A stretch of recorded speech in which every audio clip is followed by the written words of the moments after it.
Philippe Loiseau, je suis donc agriculteur, céréalier en Beauce, près de Chartres depuis l'âge de 23 ans.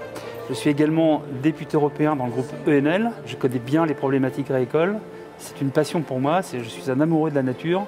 D'ailleurs, c'est la raison pour laquelle je suis aujourd'hui encore agriculteur. Et au début des années 90, j'étais membre de la coordination rurale.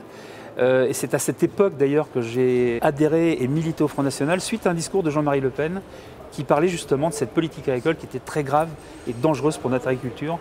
Et c'est pour moi un plaisir de défendre les couleurs du Front National et celles de notre présidente Marine Le Pen.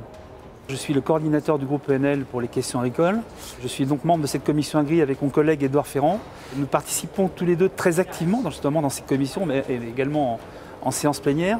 Mais il est bon évidemment de faire ce qu'on appelle des missions, c'est-à-dire d'aller voir dans les régions de France, sur le terrain, pour connaître justement toutes ces problématiques agricoles spécifiques, de rencontrer les institutionnels de l'agriculture.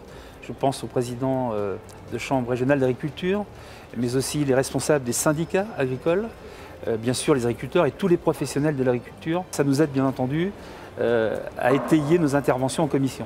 Il y avait 14 millions d'agriculteurs, 14 millions et demi d'agriculteurs en 2005, moins de 10 millions aujourd'hui. Voilà un échec cuisant de la politique agricole de l'Union européenne. Pour nous, évidemment, il est difficile de croire à une PAC après 2020. Et plutôt que de vous interroger entre experts, organisez donc, comme nous le proposons, les états généraux d'agriculture pour que cette politique agricole soit celle, enfin, des agriculteurs et non plus celle des technocrates. C'est assez curieux parce que je m'aperçois que finalement, les responsables de la Commission européenne sont des gens complètement déconnectés de la réalité. Et je pense à M. Phil Hogan, qui lui-même est commissaire européen à l'agriculture dans cette Union européenne. Donc c'est le patron d'agriculture dans cette Union et finalement qui est, disons-le, complètement à côté de la plaque, puisqu'il affirme des choses assez incroyables du style « il n'y a pas de crise agricole en Europe et en particulier en France ». La Commission européenne que vous représentez a ouvert une enquête sur le groupe français Intermarché pour entrave à la concurrence étrangère. Leur seul crime était de faire un geste envers les éleveurs français en achetant leur viande plus chère. Leur seul crime était finalement de soutenir le secteur porcin que vous et vos acolytes de la Commission avez mis en difficulté. Leur seul crime est le patriotisme économique que vous refusez à nos éleveurs de porc alors que ça pourrait les sauver. Alors arrêtez, Monsieur Hogan, arrêtez. Bien, vous savez, on n'a pas que des amis quand on est député du Front National. Et pour défendre nos traditions, comme la chasse par exemple, et toutes nos traditions et nos valeurs, eh bien, je crois qu'il faut avoir les épaules larges. Nous, ce que l'on défend, bien sûr, ce sont nos identités et nos peuples. Alors, vous voyez, la culture de l'Union européenne, cet art totalement déstructuré. Et je me demande comment ça va se passer pour l'avenir de l'Union. Ça m'inquiète un peu quand même, je dois dire.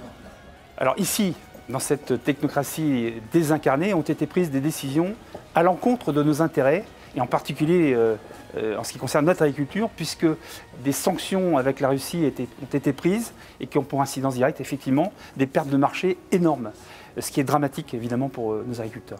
Ici, évidemment, les députés ENL et Front National en particulier sont là pour défendre nos intérêts, ceux de la France et de notre agriculture française, évidemment. Et nous sommes aujourd'hui à mi-mandat et effectivement, il nous reste encore beaucoup de travail pour défendre toutes ces traditions et notre chère France.